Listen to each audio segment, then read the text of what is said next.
Hello, good morning, dear students. Welcome to the today's history session. We have started with our new chapter in the last session, yes or no? So today we will continue. It's a very interesting lesson. We are dealing with how Shivaji Maharaj was a great ruler. He was an ideal person. He was an inspiration for all. Okay, so we have been studying that how Shivaji Maharaj has all the skills in him to be a perfect ruler.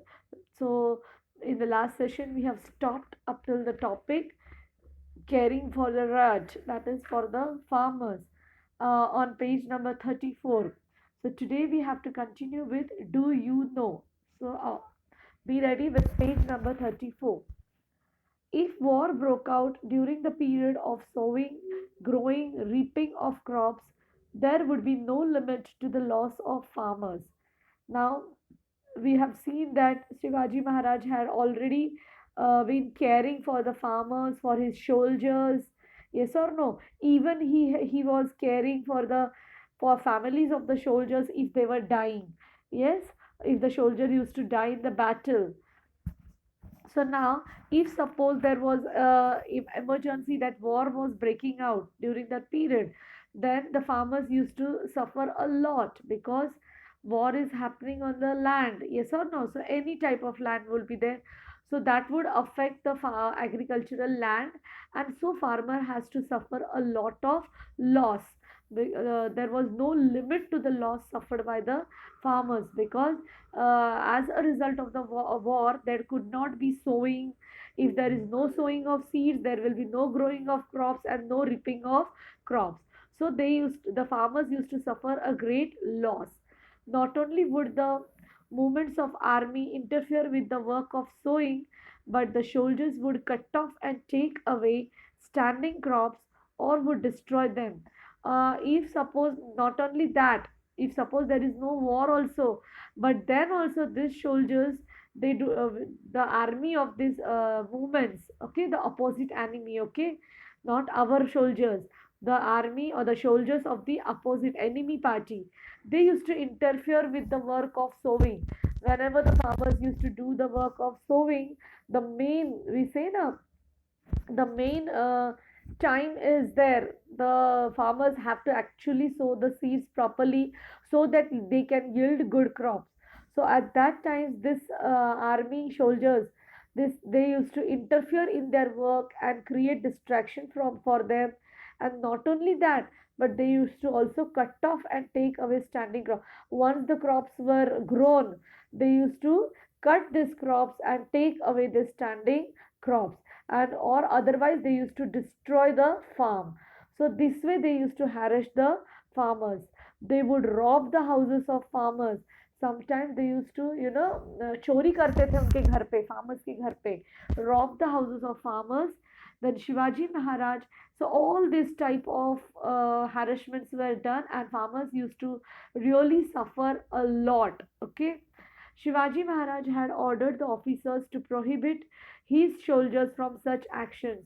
So Shivaji Maharaj had ordered that his soldiers, the soldiers of his kingdom, should not do such actions, and that should be taken care by the officers in charge of the soldiers. Okay, so he has clearly instructed, ordered his officers that see to it that our soldiers should not do such actions. Okay, such actions mean the which actions we did now, that how they used to rob it, or create disturbance while the sowing period, or cut off and take away the standing crop. These type of actions should not be done. It was strictly prohibited by our Shivaji Maharaj. The letter written by Chhatrapati Shivaji Maharaj in 1674 CE to his military officers is very important in this regard. So he had written one letter in this regards that is very important, and it was regarding it was that letter was given to the military officers. It shows how minutely Shivaji Maharaj thought about the discipline in the army. So after reading the letter, you will understand that how minutely Shivaji Maharaj was concerned about the discipline in his army. He was very strict about the discipline. He didn't want any unfair and unjust activities to be happened. So he was very much strict about that, and that's why he has written the letter to his military officers for the sake of the army or the soldiers of our country. Let us see what was written in his letter. If you harass and trouble the subjects belonging to different caste by robbing them of their grains, fodder, grass, vegetables, etc., those subjects. See, first understand this half sentence. What Shivaji Maharaj wrote in his letter, he said that if you harass, if you trouble the subjects belonging to the different caste, means if you harass or trouble any people belonging to the different caste, how if you harass them by robbing means what, stealing, chori karke, yeah, by robbing them of their grains. Either you rob their grains, fodder, that is grass. Fodder means given the eating substance of the animals, which is given for the animals, their food. Okay, then grass, vegetables, etc., anything. If you rob, and if you trouble the subjects belonging to different castes, those subjects means those people would leave their houses and migrate elsewhere. So they will leave that particular region because they are getting the harassment. They will leave the and migrate elsewhere. Migrate means move elsewhere. Many of them would starve to death, or many, if you are robbing their food grains or any other materials, then they will starve, means bhooke reh jayenge. Okay, and they will starve, and again they can die also. They can starve to death.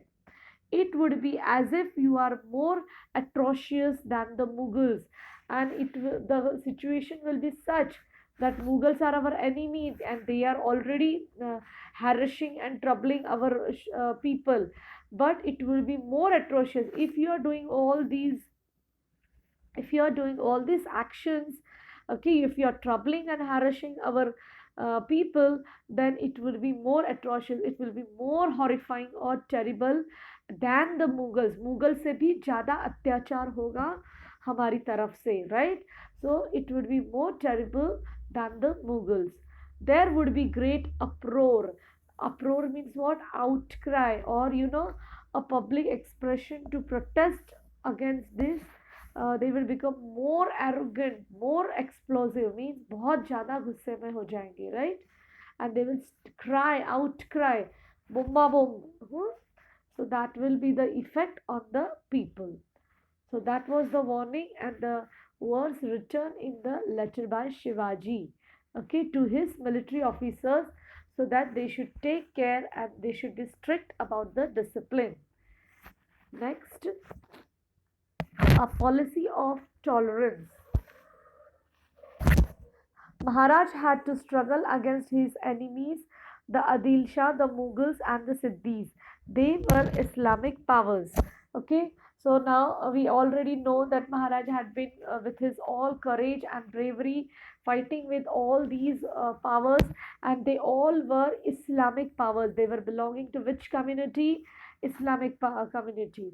While Maharaj struggled against them, he considered the Muslims in his Swaraj as his own subjects. Even he was fighting with the Islamic rule, okay, with all these mighty powers, yes, but still Maharaj considered, means they were our enemies, yes or no? So if we consider that Muslim people are our enemy, still Maharaj considered the Muslim people in his Swaraj as his own subject. Still he was having in his kingdom some Muslim people working in his kingdom. So how? Let us see. Excuse me. Yeah. At the time of the meeting with Afzal Khan, Siddhi Ibrahim was a trusted servant in his army. See, he has given the examples now that with the meet at the time of meeting with Afzal Khan, who was his trusted servant? Siddhi Ibrahim. He was also Islamic. Then Siddhi Hilal was a Sardar in the army of Maharaj. So in the Maharaj army, there was one Islamic Sardar, his name was Siddhi Hilal. Then Daulat Khan was an important officer in the navy of the Swaraj. So this was also an Islamic person, and he was a very important person in the navy of the Swaraj. So you can see that even our enemies were of the Islamic community, Islamic powers. Still, Maharaj had very trusted and loyal Islamic people working in his army. That means Maharaj was such a person of great tolerance. He didn't consider them that, because we know अभी भी हम लोग बोलते हैं ना that Muslim are of our enemies, so we hate other Muslim people also, yes or no? So that was not Maharaj had that all tolerance power. Even his enemies were Islamic, still he had great and trusted Islamic soldiers and person working in his kingdom. Okay, we will continue further in our next video.